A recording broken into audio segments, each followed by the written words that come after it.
ಇನ್ನು ಮುಂದೆ ನಿಮ್ಮ ನೆಚ್ಚಿನ ಧಾರಾವಾಹಿಗಳ ಫುಲ್ ಎಪಿಸೋಡ್ಗಳು ಸನ್ ನೆಕ್ಸ್ಟ್ ಆಪ್ನಲ್ಲಿ ಮಾತ್ರ. ಛಾಯನ ಗೊತ್ತಾ? ಗೊತ್ತು. ಇದೆಲ್ಲ ಅವಳಿಗೆ ಹೇಳಿದೀನಿ. ಕೊನೆ ತನಕ ಅವಳೊಬ್ಳು ನನಗೆ ಒಳ್ಳೆ ಫ್ರೆಂಡ್ ಆಗಿರ್ತಾಳೆ ಅಷ್ಟೇ. ಕಂದ, ಆದ್ರೂ ಮದ್ವೆ ಆಗ್ಲೇಬೇಕಲ್ವಾ? ಅಮ್ಮ, ನನ್ನ ಪ್ರಕಾರ ಮದ್ವೆ ಅನ್ನೋದೇ ಒತ್ತಡ.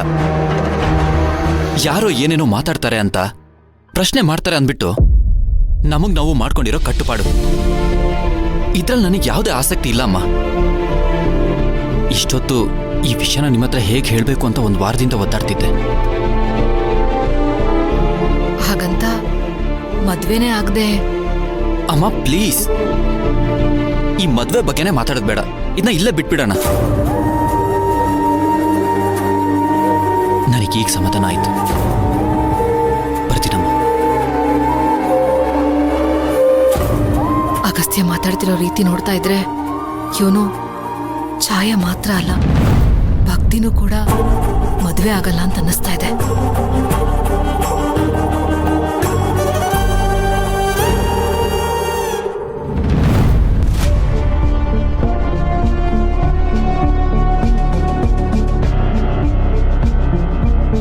ಛಾಯಾ,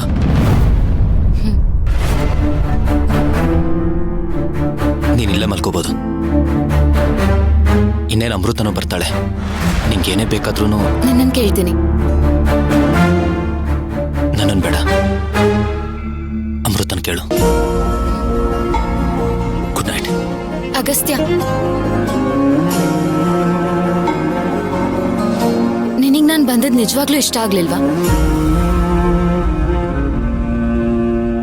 ಸದ್ಯದ ಪರಿಸ್ಥಿತಿಲಿ ಖಂಡಿತ ಇಲ್ಲ. ಇರೋ ವಿಷಯನ ನಾನು ಬಂದಾಗ ಹೀಗೆ ಸಮಾಧಾನವಾಗಿ ಹೇಳ್ಬೋದಿತ್ತಲ್ವಾ?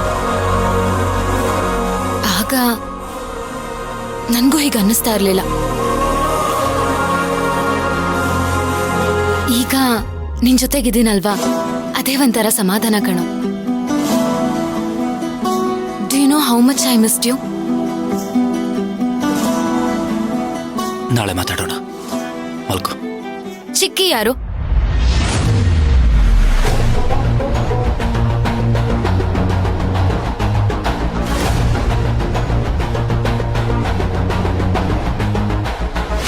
ಅವಳ ಬಗ್ಗೆ ನಿಂಗೆ ಗೊತ್ತು? ಹೇಗೋ ಗೊತ್ತಾಯ್ತು. ಹೇಳು ಪ್ಲೀಸ್.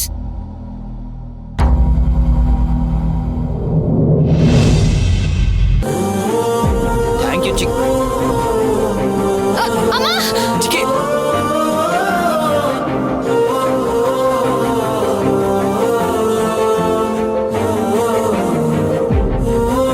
ಬಾಬಾ ಇಡಿ ಬಾ ಆಗಲ್ಲ ನಿನ್ ಕೈಯಲ್ಲಿ ನೀಡಕ್ಕೆ.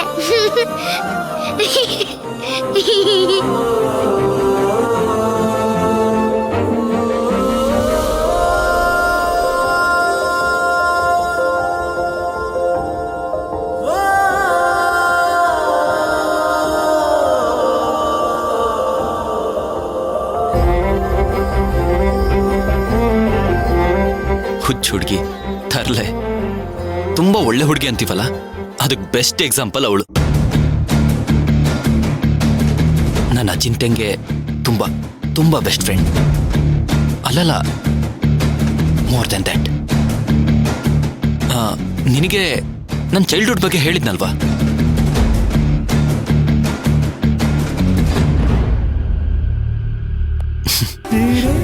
ವಿಷಯ ಏನು ಅಂದ್ರೆ, ಅವಳಿಗೆ ನಾನೇ ಅಗಸ್ತ್ಯ ಅಂತಾನೂ ಗೊತ್ತಿಲ್ಲ. ಚಿಕ್ಕಿನ ಮತ್ತೆ ನೋಡ್ತೀನಿ ಅಂತ ನಾನು ಅನ್ಕೊಂಡಿರ್ಲಿಲ್ಲ. ಮತ್ತೆ ಊರಿಗೆ ಬಂದ್ರೆ ಸಿಗ್ತಾ ಇರ್ತಾಳ? ನಾನಿಲ್ಲಿ ಬರ್ಬೇಕು ಅಂತ ಬರ್ಲಿಲ್ಲ ಛಾಯಾ. ಚಿಕ್ಕಿ ನಂಗೆ ಇಲ್ಲಿ ಸಿಕ್ಕಿದ್ದಲ್ಲ, ಮಧುರೈಯಲ್ಲಿ ಸಿಕ್ಕಿದ್ದು. ವಾಟ್? ಮಧುರೈಯಲ್ಲಿ ಅವಳೇನ್ ಮಾಡ್ತಿದ್ಲು? ಅದೆಲ್ಲ ಹೇಳೋದಕ್ಕೆ ಈಗ ಟೈಮ್ ಸಾಕಾಗಲ್ಲ. ಹೋಗ್ ಮಲ್ಕೋ. ಪರವಾಗಿಲ್ಲ, ಚಿಕ್ಕದಾಗೆ ಹೇಳು. ನನ್ಗೂ ಅವ್ರ ಬಗ್ಗೆ ತಿಳ್ಕೋಬೇಕು ಅಂತ ಅನ್ನಿಸ್ತಾ ಇದೆ. ಅವಳ ಕ್ಯಾರೆಕ್ಟರೇ ಹಾಗೆ. ಅವತ್ತು ನಾನು ಮಧುರೈ ಹೋದಾಗ ಮೀಟ್ ಆಗೋ ಥರ ಆಯ್ತು.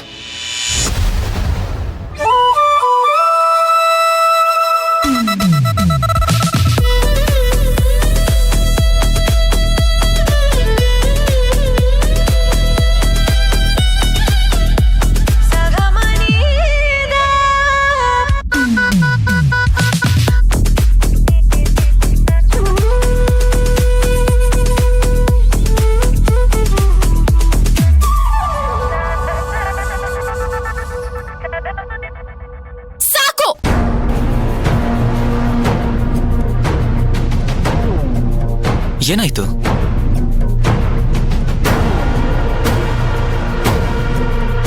ಅದು ನೀನ್ ಹೇಳೋದ್ನ ಕೇಳ್ತಾ ಇದ್ರೆ ಅವ್ರನ್ನ ಡೈರೆಕ್ಟ್ ಆಗಿ ನೋಡ್ಬೇಕು ಅನ್ನಿಸ್ತಾ ಇದೆ. ಮಿಕ್ಕಿದ್ದು ಅವ್ರ ಹತ್ರನೇ ಡೈರೆಕ್ಟ್ ಆಗಿ ಕೇಳ್ತೀನಿ. ಹೇಯ್, ಏನೋ ಅವಳನ್ನ ಮೀಟ್ ಮಾಡ್ಬೇಕಾ? ಬೇಡವೇ ಬೇಡ. ಯಾಕೆ? ಅವಳು ನೀನೇನಾದ್ರೂ ಮೀಟ್ ಮಾಡಿದ್ರೆ ನೀನ್ ಬೆಂಗಳೂರು ಹೋಗೋದ್ಗೆ ನಿನ್ ಭುಜದ ಮೇಲೆ ತಲೆನೇ ಇರಲ್ಲ.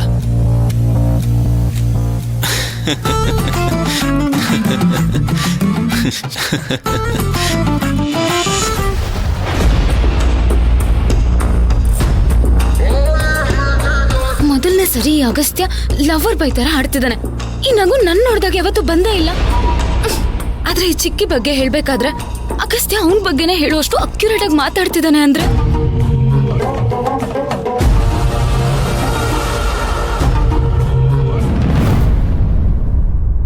ಶ್ರೀಕಾಂತ, ಹೀಗ್ ಮಾತಾಡೋದು ಸರಿ ಇಲ್ಲ. ರಾಜೇಶ್ವರಿ, ಅದ್ಗೆ ಇಲ್ಲ ಚಿಕ್ಕಪ್ಪ, ಇನ್ನು ಎಷ್ಟು ದಿನ ಅಂತ ಹೀಗೆ ಇರೋದು? ಪ್ರತಿದಿನ ಇದನ್ನ ಕೇಳಿ ಕೇಳಿ ಸಾಕಾಗೋಗಿದೆ. ಅಕ್ಕ, ಸದ್ಯಕ್ಕೆ ಭಕ್ತಿ ಮದ್ವೆ ವಿಚಾರನ ಇಲ್ಲಿಗೆ ಬಿಟ್ಬಿಡೋಣ. ಅವಳು ನಮ್ ಬನಶಂಕರಮ್ಮನ್ ಮಗಳು. ಅವಳನ್ನ ಕಾಪಾಡೋ ಜವಾಬ್ದಾರಿನ ಆ ತಾಯಿನೇ ಹೊರ್ತಾಳೆ. ಈ ತರದ ಘಟನೆಗಳಾದಾಗ ಮನ್ಸ್ ಕೆಡತ್ತೆ. ಅದಕ್ಕೆ ಹೆಚ್ಚು ಪ್ರಾಮುಖ್ಯತೆ ಕೊಡೋದು ಬೇಡ. ಈ ವಿಷಯನ ಇಲ್ಲಿಗೆ ಬಿಟ್ಬಿಡಿ. ಹಾಗಂದ್ರೆ ಇನ್ನು ಎಲ್ಲಿ ತನಕ ಸುಮ್ನಿರ್ಬೇಕು ನೀಲ್ಕಂಠ? ತಾಯಿಯಾಗಿ ನಾನ್ ಮಾತಾಡ್ಬಾರ್ದ?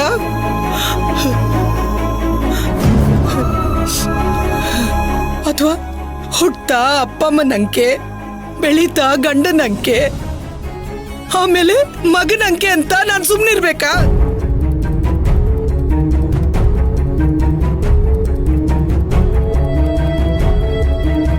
ಶ್ರೀಕಾಂತ, ಹೇಳೋ ಶ್ರೀಕಾಂತ. ಹೋ, ತಂದೆ ಆಗ್ತಿದ್ದೀನಿ ಅಂತ ದೊಡ್ಡವನಾಗ್ಬಿಟ್ಟಿಯಾ? ಇಷ್ಟು ದಿನ ಅಮ್ಮ ಮಾಡಿದೆಲ್ಲ ಸರಿ ಅನ್ನಿಸ್ತಿತ್ತು, ಈಗ ತಪ್ಪು ಕಾಣಿಸ್ತಿದ್ಯೇನೋ?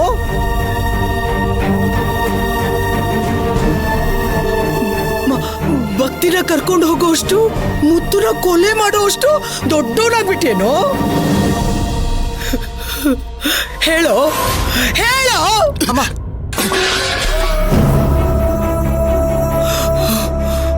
ಹೇಯ್, ಮಾತಾಡು, ಮಾತಾಡು.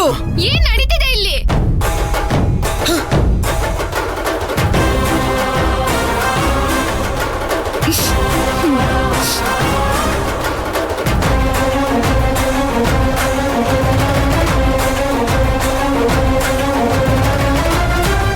ನನಗೋಸ್ಕರ ಜಗಳ ಆಡ್ತಾ ಇದ್ದೀರಾ?